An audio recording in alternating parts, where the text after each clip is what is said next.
Stoddard. So I was at the Taubman Museum and I have some work in the collection there. Right. I've got, this is kind of fun, I've got my work in the Erotic Museum in Amsterdam. So right. a sex museum, and then I've got a piece that I'm going to be donating to the International Cryptozoology Museum in Maine. And so I like to tell people that I'm in the collection of these three funny museums. But the two are important. Yeah, and then I'm in a gallery in Rehoboth Beach. The Gallery 50. Gallery 50, right. Yeah. Is that your main gallery? No? Yeah, okay. That in McGuffey. Right. My name is Leah Stoddard. I'm an independent curator based in Charlottesville, Virginia.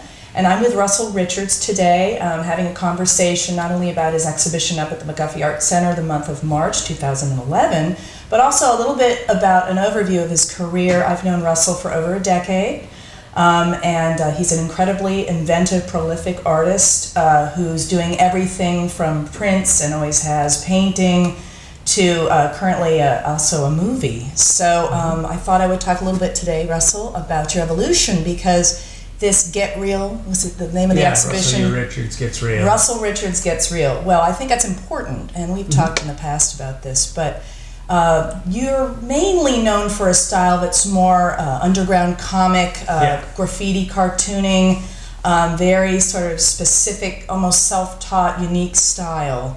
Very urban in many cases from the beginnings in sort of Washington, D.C. and elsewhere.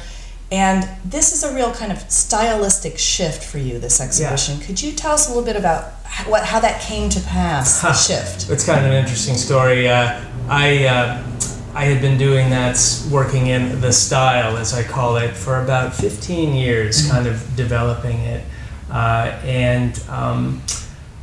I guess subconsciously I must have grown a little tired of working in that style, because I had this incident. I broke both my arms in a horrific bike wreck in 2009. So I was unable to create art for about 3 months. And when I came out of it, when I started trying to do art again, I just couldn't quite muster the enthusiasm for the old style. It was as if some shift had happened in the interim, and so I was kind of casting about. I didn't really know what it was that I wanted to do with my art. I knew I wanted to do something, and plus I had to rehabilitate my hands. Right. So I started going to these figure sessions that we have here at McGuffey, and just as a means of kind of getting my chops back, and I discovered that I was actually pretty good at it, and I really enjoyed it. I enjoyed drawing from life, and I hadn't done that since my 1 year of art school back in 1988, and it was a skill that had kind of been gestating, I guess, in the interim, and so I was really enjoying it. Suddenly I felt sort of my art had been infused with whatever it was that it needed, and so I was inspired again, and so that's what this is all about. I started trying to kind of craft this realist work and trying to make it my own somehow, sort of bring a certain style to it. And so this shows my introduction to that. Yeah, because I get a sense when I look at some of the figures and most of the work in the show, I guess it's all figurative. And figure has played a central role in your work from the beginning, I would say. There's always been a figure somewhere. Sure. Is the sense that they are posed like a life drawing session. I mean, this is a lot of the models in these pieces are from those sessions, or somebody you know. They are. Or they're people that I've asked. Occasionally I'll have a private session if I have something or someone specific in mind. But a lot of them were derived from those figure drawing sessions, and it's neat because I feel like the working with a model, it's kind of a dialogue in a way that the old work was not. It just the other works sprang strictly from my imagination, and in this case it's a little bit more collaborative. I mean, the poses are the result of a dialogue between you and the model, and you might do a dozen poses and get one good drawing out of it.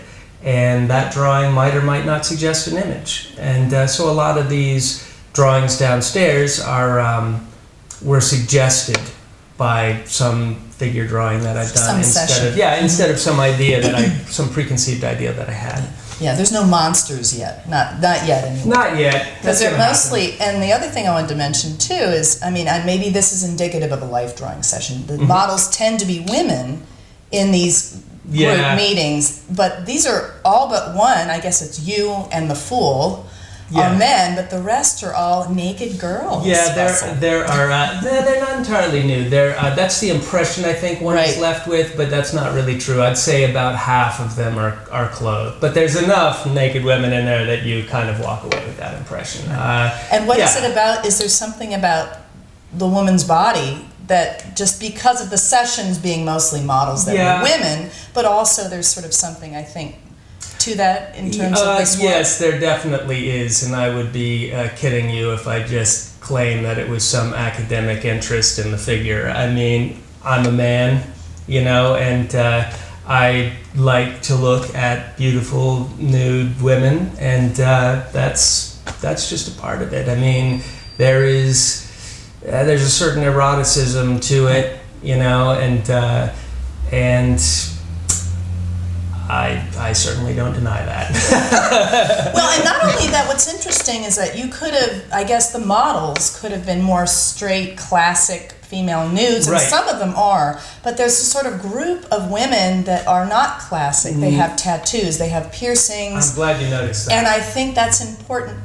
We have talked in the past about how when you were moving into this more realistic realm, that you're interested in creating tension, but how to do that without the sort of what you used to do before, which was the more imaginary, you could do whatever you wanted. Right. You know, how to create a sense of tension. I think at some point, when you look at this work, you see like, you know, a piercing on a lip, or you see something that interrupts the classic nude and brings it to the contemporary. Was that on purpose, those selections? Somewhat. I happen to have a lot of kind of punk and goth friends, and a lot of them wanted to model for me. I've always thought that was a very interesting aesthetic. That kind of bodily adornment and style. Part of it has to do with having grown up in the 1980s, and a lot of my, a lot of the girls that I used to see in high school, for example, were all these kind of punk women and stuff, and so I kind of got fascinated with that style at a very early age, and when I started asking people to model for me, I guess I tended to gravitate towards people who adorn themselves in that way. Mohawks, tattoos, piercifications, and things like that. And it kind of became a series. I started out by titling it Adornment. It was going to be all about like the way people adorn their bodies. Now it's a little vague right now, but it has something to do with sort of documenting that look, but also kind of bringing some of those classical themes into it. I mean, there's this one called Beautiful Death, and which was suggested by a song title of my friend's band Bella Morte, which actually means beautiful death, and of a woman sort of lacing up her boots, and there's a Bella Morte poster on the wall. I'm trying to suggest that she's about to go out, you know, and that she's, you know, making herself up in front of the mirror. And that's a very classical theme, but the look and style is very contemporary. And I mean, like Degas, you know, I think of the bathers in Degas, and then a woman in her private moments getting ready to go out, or, you know, cleaning herself. Precisely. And it felt the same way, or combing her hair like Mary Cassatt, or some of those sort of classic sort of, you know, pre-impressionist subject matter. And perhaps it should surprise the viewer a little bit too, in that, like, well, here's a theme that we can identify with, and yet the girl's putting on her army boots or something like that. The plimsoll, big thick boots that she's lacing up. That's right, in that image. Right? So, what else I noticed with this body of work, and this is something indicative of your art from the beginning, was the range of media that you're exploring. I mean, it really is a stunning range, because you know, you have etching, different kinds of printmaking, soft ground etching, hard ground etching, lino block, and your lino cuts are incredible. Oh, thank you. And then that way that you're also drawing with ink on the clay board the way you carve it is almost like carving a lino block or a wood block. One in particular. So I noticed that. Tell me why you do continue to explore, and also watercolor and all this range of media. Yeah, well, I feel that art has always got to be investigational, and the instant that you stop experimenting and challenging yourself is the instant that your art tends to get repetitious and boring. And so I like to change it up. I'm continually working in 3 different media at once, often printmaking and painting something three-dimensional or whatever, and it just keeps things fresh and keeps my mind active. Now, I would like to think, anyway, that there is a kind of persistent look or style that carries over from one medium to the other. But I don't know that I really answered that question, but... Well, it's about exploration, I think. Yeah, it is. I mean, this is a sculptural piece. This is actually a prop for a movie, and you've also done sculpture in the past. You've even cast in bronze. You've done puppets and masks, and I think that just sort of continues that.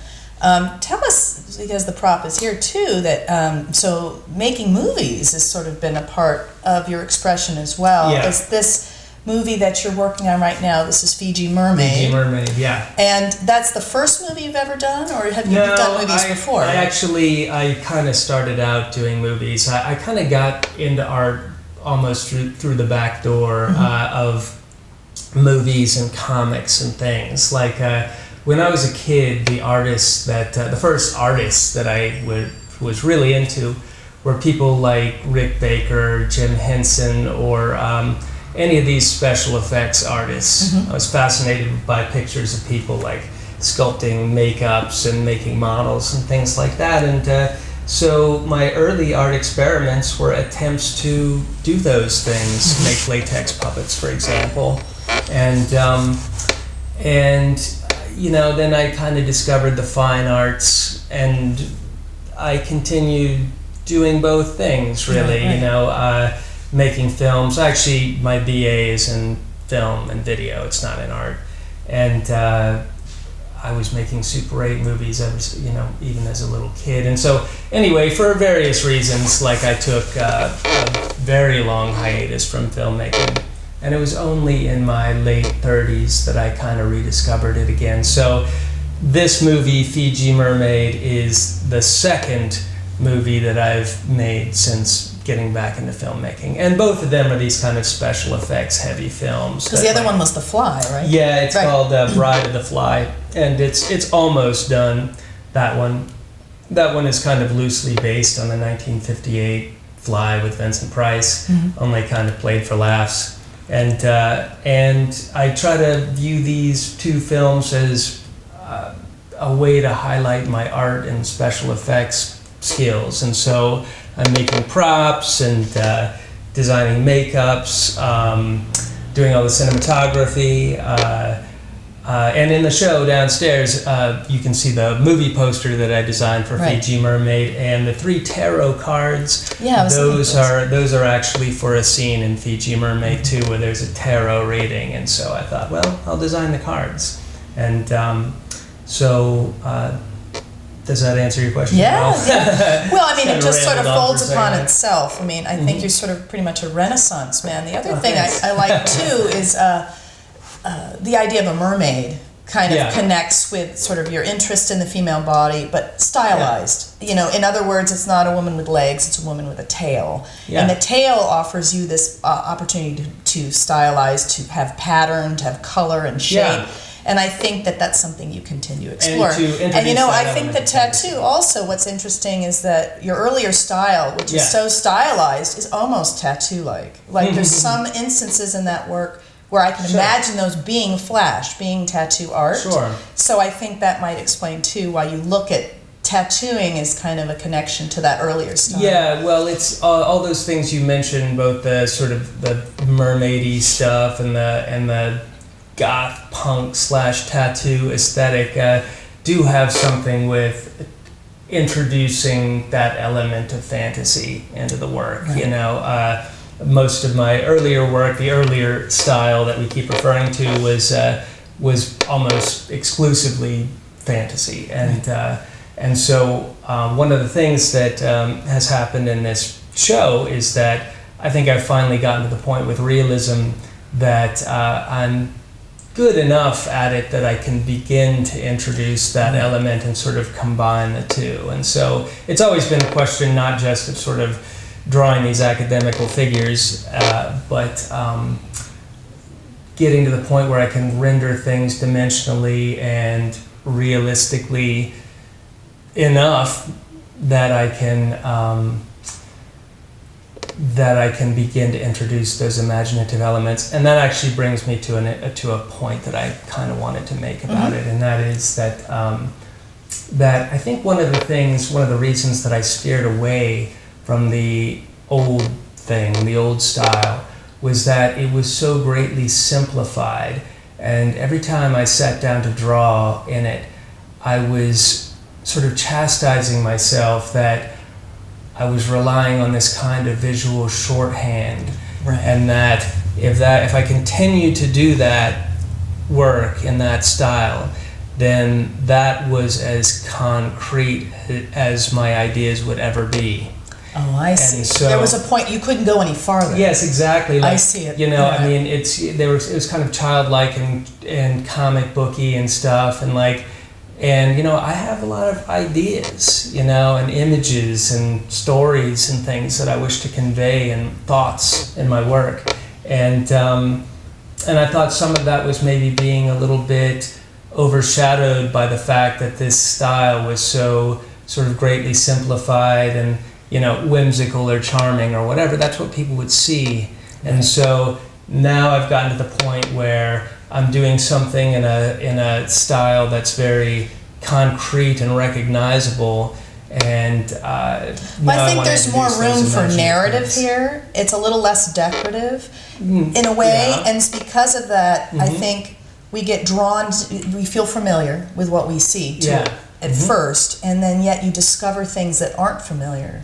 And so there's also, we tend to spend more time with this work. Yeah, and enter the piece more and then try to imagine the stories. Whereas I think earlier, it just seemed, it was so flat that we weren't allowed to enter not only, you know, eye-wise, but also mentally. Well, and in terms of like identifying with it, you know, I mean, I think people sort of got it. I think they tended to get the themes of whatever piece it was, but it wasn't like they were really, like you say, kind of breaking down that wall and identifying with it, you know. And so my hope is that this will somehow make some of those ideas a little bit more real, you know. So I'm getting there.